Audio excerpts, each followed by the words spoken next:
Podcasts on UNC-TV.org are made possible through the financial contributions of viewers like you, who invite you to join them in supporting UNC-TV.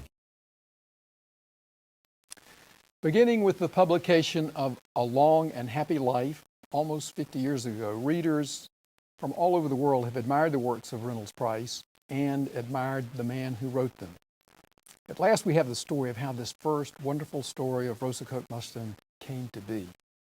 And it's all part of his new book, Ardent Spirits, Leaving Home, Coming Back. And we'll talk to Reynolds Price on North Carolina BookWatch next.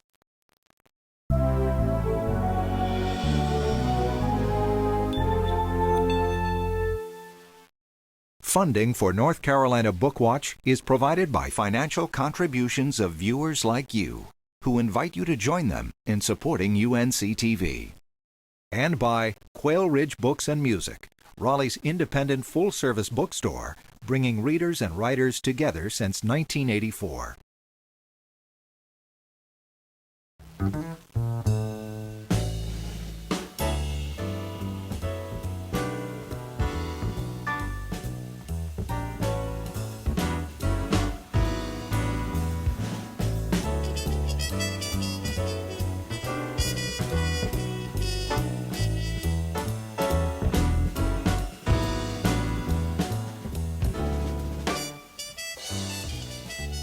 Welcome to North Carolina BookWatch. I'm D.G. Martin. My guest is Reynolds Price.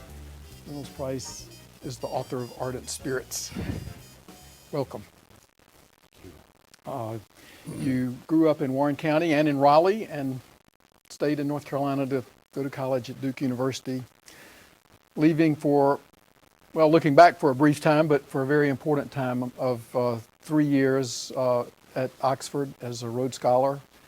And then except for just a brief time back in England and then brief times away, you've been in North Carolina on this little piece of land in Orange County and working at Duke ever since. I have, and because I loved it. I could have left if I'd wanted to, but I didn't want to.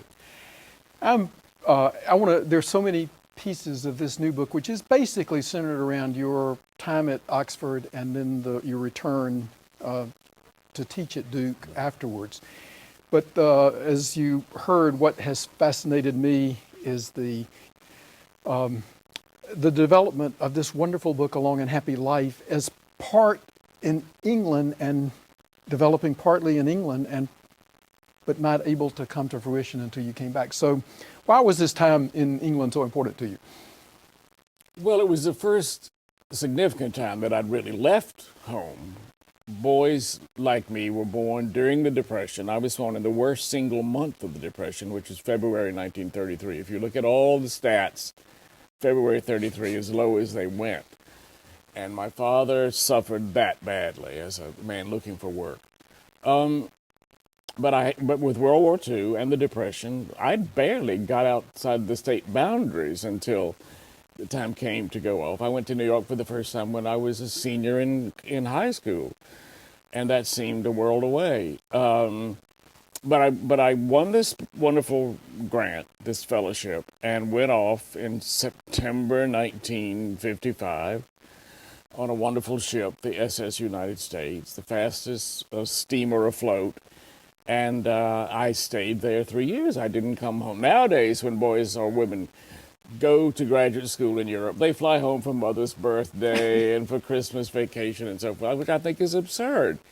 I went and, thank God, stayed 3 years and had a marvelous time. I really got to know the country, to know a number of Britons, male and female, who were very dear to me, still are some of them, because the Brits make friendship for life. They're like that kind of wonderful dogs. Americans kind of meet you, make you think they're their best friend on a particular evening, and then the next morning they see you and they're not quite certain who you are.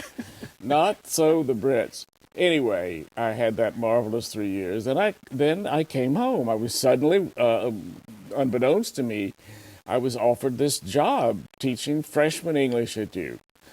And I was told I had a contract for 3 years and not to think it lasted any longer. Not a tenure track No, position. not at all. I was an instructor. We don't even have instructors anymore. It's a rank that doesn't exist, at least in the English department. So I came back and I taught freshman English and sophomore English for 3 years. Made full plans to go back to Oxford for a fourth year over there to get a PhD, which they call a DPhil. And at the last minute, just before I got ready to leave, the chairman of the Duke English department said, well, by the way, why are you going back to England? And I told him. And he said, what makes you think you need a PhD? And I said, well, Dr. Turner, I thought that if I wanted to have a career in American academia, I really needed one. And he said, well, normally speaking, you would. But he said, if you go on writing fiction like this first novel of yours, I had no idea he'd read it. It hadn't even been officially published at that point. Somehow he had got hold of a copy. And so he said, if you want to stay here, there's no reason why you can't. Well, I was so flabbergasted and so young. I was still only, 28. And I looked at this very eminent man, and those were the days when an instructor looked at his chairman a bit the way, the souls in heaven look at God. And I said, are you prepared to put that in writing? Oh, I've forgotten about. Keep going. I've forgotten about that piece. And of he it. looked at me like, you doubt my word? He didn't say you doubt my word. But he said, yes. And I said, well, I'd welcome that. He had a letter in my pigeonhole later that afternoon saying that I was on tenure track and I could stay here as long as I wanted on that basis. I still went back and spent my fourth year at Oxford just having fun and writing and being with my friends over there because I'd already made those plans and saved up the little bit of money that it would have taken to do it. Then I came back and have been there ever since. Well, you've gotten me way off track now, but Yeah. we're going to come back to All right. A Long and Happy Life. Come But back. one of the things I wanted to ask you, this was an important and signal event in the sense that almost every other tenured professor at Duke University or every other major university has got a PhD or something Right. equivalent to it, and you Yeah. don't. And the decision was based on your facing this enormous challenge of going back to Oxford and working hard versus going back and having the right kind of good time. Yeah. But I wonder now, many years later, do you have any regrets at all having played in the academic field for playing without that badge? No, I got the best chair that Duke has to give, a James B. Duke professorship, which I got, 25, 30 years ago. By the way, I received the letter from Terry Sanford telling me I'd been promoted to a James B. Duke chair, and I looked at it and I thought, what? And then I looked up at the top and it said April the 1st, such and such a year. And I thought, this is a joke from somebody, not Terry. And so the day went, I didn't tell a soul I'd gotten this letter. Late that afternoon, I called Terry Sanford's secretary, whom I knew, and I said, did you type a letter to me in the last couple of days about a chair? And she said, yes, isn't it wonderful? And so I said, did you realize you dated it April the 1st, April Fool's Day? She said, no, I didn't even realize it. Well, Anyhow, no, I've had no regrets whatever that I didn't get that degree. I stayed there and wrote books. I've written 38. Yeah. right. Well, I hope we'll get to talk about some of the other 38. But I told you I was going to try to stay on track and to view this experience from the eyes of a North Carolina young man Right. who's in England, but who's got this idea for a book that's set in North Carolina. And what part of what part of A Long and Happy Life got done in England, and then what part of it had to wait until you came back to North Carolina? And how did England help, if at all, the development of this book? Well, in my last year at Duke, which was 1954-55, As an undergraduate, I took the only writing course that existed in those days, which was taught by a man named William Blackburn, who himself could barely write a postcard, but he was a wonderful teacher of writing. Anyway, I took his course, and in the second semester of his course, which he called imaginative writing, he didn't call it creative writing. He said all good writing is creative. And I wrote a short story in the second semester, which was fairly long, about 35 pages. And it was based on a family who had been across the hall from my father when he was dying of lung cancer in Rex Hospital in Raleigh. And it was one of those country families where the whole family comes to the hospital, you know, and they all sleep on sofas in the lobby, etc., and live out of peanut machines. Anyway, I built a story around that family, and I picked a particular girl. They didn't have a young girl in the family. I invented one. And I named her Rosa Coke because a friend of mine in my senior year at Duke had a young sister named Rosa Coke.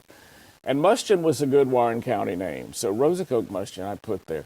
And I wrote the story. Okay, then I go off to Oxford, and I managed to write 2 or 3 very short stories while I'm trying to do this thesis on John Milton, which I finally managed to do in those 3 years. And in around Christmas of 1957, I was sitting in my Oxford digs, very cold room, like all rooms in Oxford in those days, in the winter. And I picked up the Warren Record, the county newspaper, which my father's baby sister was sending me.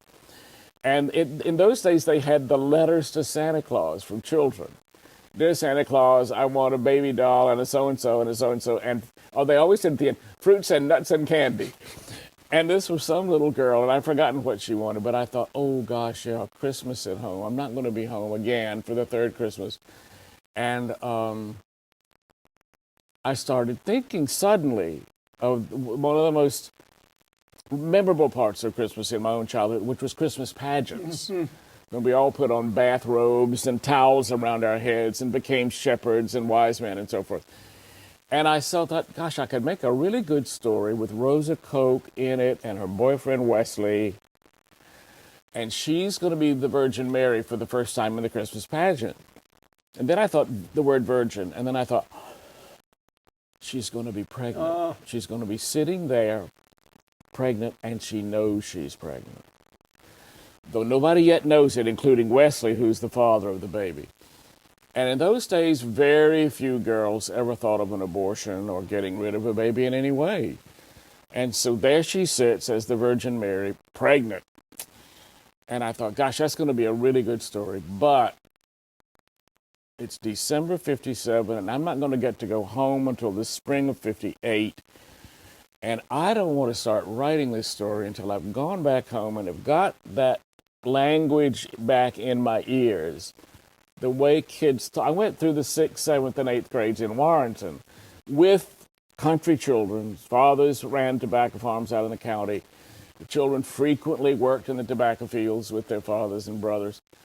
And I thought, okay, wait till you get home. And I did. I got through that last year. I wrote my thesis, came back, rented a little house out in right on the edge of Durham and Orange County, where I've been ever since, 51 years later. And I began writing a story in October 58. And I thought it was just going to be what we call a novella, you know, a long, short story. Well, I was wrong, as I so frequently am, about the length of things. And it took about 2.5 years to write it. And I wound up with what was a novel. Though I even submitted it to my publisher thinking it was still a short Your story. publisher had to twist your arm. And I had to completely twist my arm. To turn it from a piece of collection of short fiction into a book that's absolutely. Still on. I owed him. He had contracted with me for a book of short stories. I thought that's what I was giving him. I hadn't noticed that the last story in the volume was about 220 pages long, which we tend to call a novel.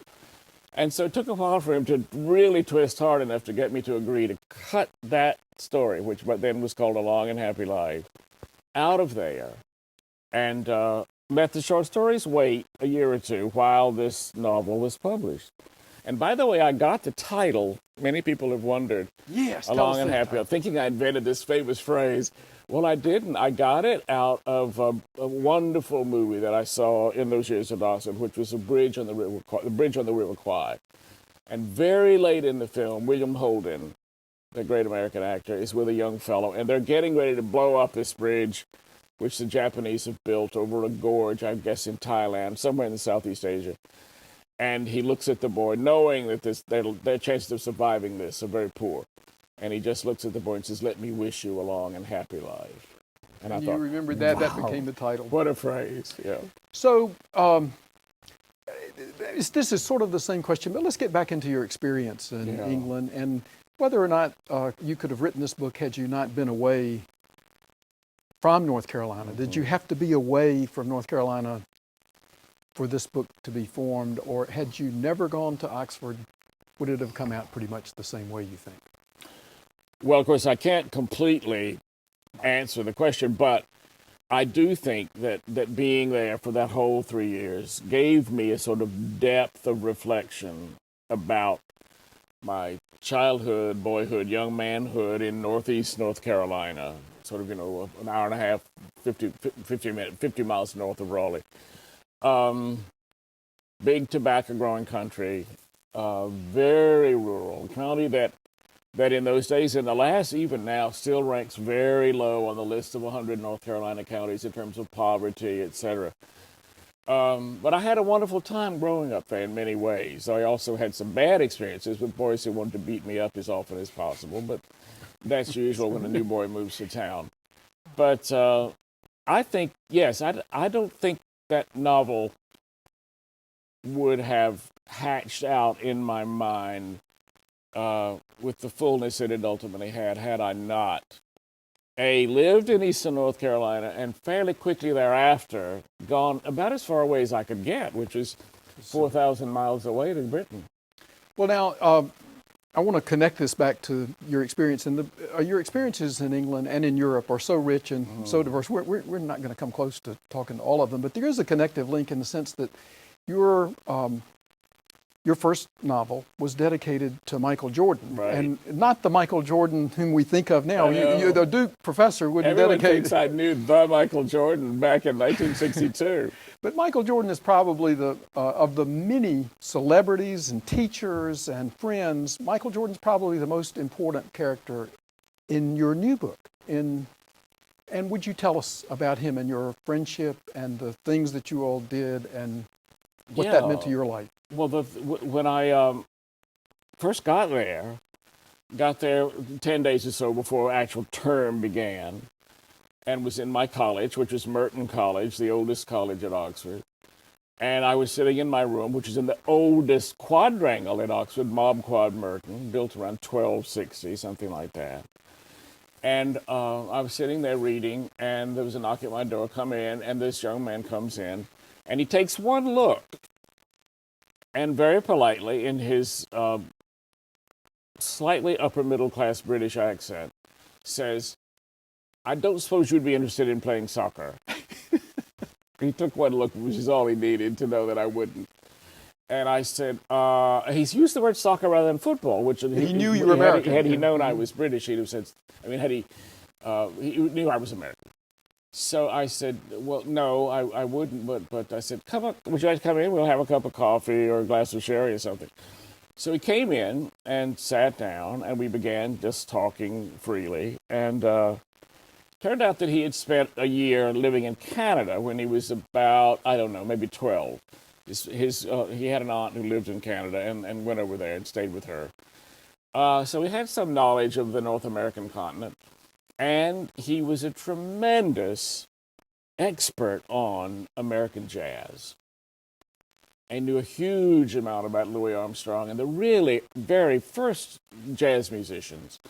A lot more than I knew, though I sort of faked more knowledge than I had just to be able to talk to him. So we sat there and talked, and very soon thereafter I began to want to go out with him to see films or go to dinner somewhere in town. And he became right away my closest friend there. He lived in Brighton, which is a seacoast resort. He was 2 years younger than I. But that was meaningless in those days. It still would be. And the friendship developed in really what I call a sort of romance on my part. It was a sexless romance. He wasn't going to have any sexual response to me, though we both realized, I think, rather rapidly that there was something quite special in our interest in one another, both intellectually. He was reading history at Oxford, and I was doing English. So for the 2 years that we overlapped there, we spent a great deal of time together, and he had a very good sense of humor, which is always a huge help with me, since I do a lot of laughing whenever possible. And then he came on. He got a good fellowship to go to Princeton and study economics and diplomatic history there. Spent a great deal of his life living in the United States with his first wife, who was Swedish, and their children, 3 of them. So he and I have maintained a very close friendship to this day, which is very rare. I think if you look, especially at American men, they very seldom maintain high school or college friendships right on through their lives. They just go out the window. At least not on an intense Exactly. basis. Women are better at that sort of loyalty. But Mike and I have remained very close. Anyway, when I finished this book, can I tell you about? Okay. Yeah. When I finished it last year and getting ready to send it to my publisher, I thought he'd better read it, since I talked a lot about some intimate things in our friendship. And he's sort of partially retired, living in London now with his second wife, who's a wonderful French woman. And I said, Mike, I finished this book. He'd known I was working on it for the previous years. And I said, you want to come read it before I send it to the publisher? And he said, sure. He thinks nothing of climbing on a plane and flying to Raleigh-Durham from London. So he flew over, and I handed him this quite thick wad of manuscript. And I said, go on upstairs and read it, and when you're ready to talk about it, just let me know. Come on down. So a couple of days later, he calls me and says, let's go sit down at the living room table, and we'll talk some. So we sat down, and he said, first thing he said was, why the hell have you changed my name?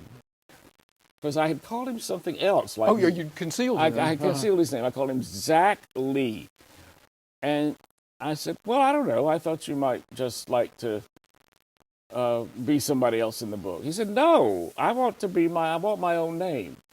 And he said, put Michael Jordan there. And he said, but put a parenthesis after it, which says, not the father of the famous basketball player. Because he spent his life, going around Africa and Southeast Asia with children running up and saying, are you Michael Jordan? Anyway, I changed his name. Well, back I don't to want to. Michael We're Jordan. running out of time, and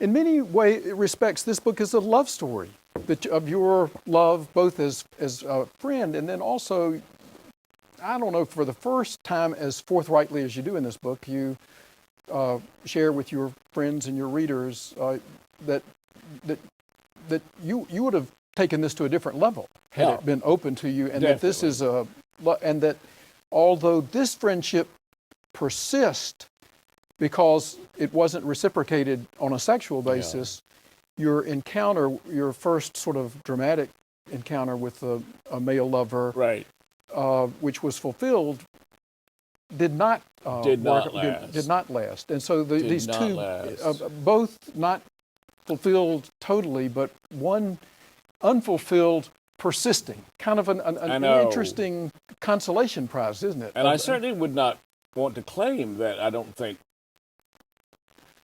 male love affairs or female love affairs would have to be sexually unsuccessful in order to survive. I don't believe that at all. It just happened in these two relationships that was the case. No, I did in those years come to understand a lot about my own sexuality. And when I began to write this book, I thought, look, you're 75, now I'm 76 years old, and I thought if you're ever going to talk about this, it's about time you got started. And so I went on in this book and did talk about these two relationships, and thereby extrapolated another kind of lifetime for myself. This isn't quite wood, but it's the nearest approach we've got to it. I should knock on wood and say... It's close. Yeah, and knock on wood and say that I've had a happy love life. Unfortunately, perhaps, I've never actually lived with anyone for a long period of time, and I'm sorry about that. But I've enjoyed my life so far. Well, we hope that there's going to be a long and happy life in front of you as well. Again, in just a minute, one of your critics have said, well, why hasn't he written more about the problems and concerns of homosexuals? Right. And you don't have time to give the long answer to this. I don't have time, and the long answer would take us the rest of the day. But I don't know. I felt it was nobody's business, was mine. I mean, I'm not very interested in most people who walk up and start talking to me about their sex lives unless I ask them. And so I decided not to burden my readers with that. I thought maybe the day will come when I want to. Well, the day finally came when I did want to. So I think that's a truthful answer. It may not be a very satisfying answer to a lot of readers. There are some good readers who have felt that I would have been a more fulfilled writer if I had talked more about that. Well, I didn't start writing memoir until about 20 years ago. So anyway, well, Reynolds Price, we'll have to. There's more to the answer. There's certainly more to this great book about your experiences. It's a travelogue, love story, a great introduction for those of us who have not had the experience of studying in Europe. And we thank you for sharing it with us. Thank you, D.T. And thanks for telling us about it today as well. Cool. A long and happy life. Our guest on North Carolina Book Watch has been Reynolds Price, author of the new book, Ardent Spirits, Leaving Home and Coming Back. Thank you for watching. Check our webpage for more about Reynolds Price and this book and for about our upcoming guest. And if you'll come back here, same time next week, I'll introduce you to another one of North Carolina's great writers. Hope to see you then.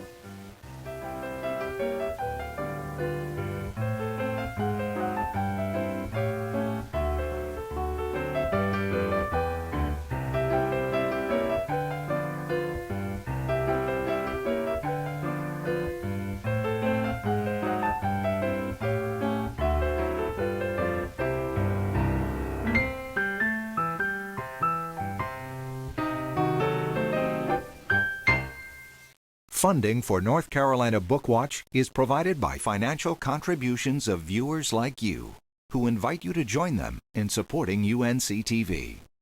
And by Quail Ridge Books and Music, Raleigh's independent full-service bookstore, bringing readers and writers together since 1984. Podcasts on UNCTV.org are made possible through the financial contributions of viewers like you, who invite you to join them in supporting UNC-TV.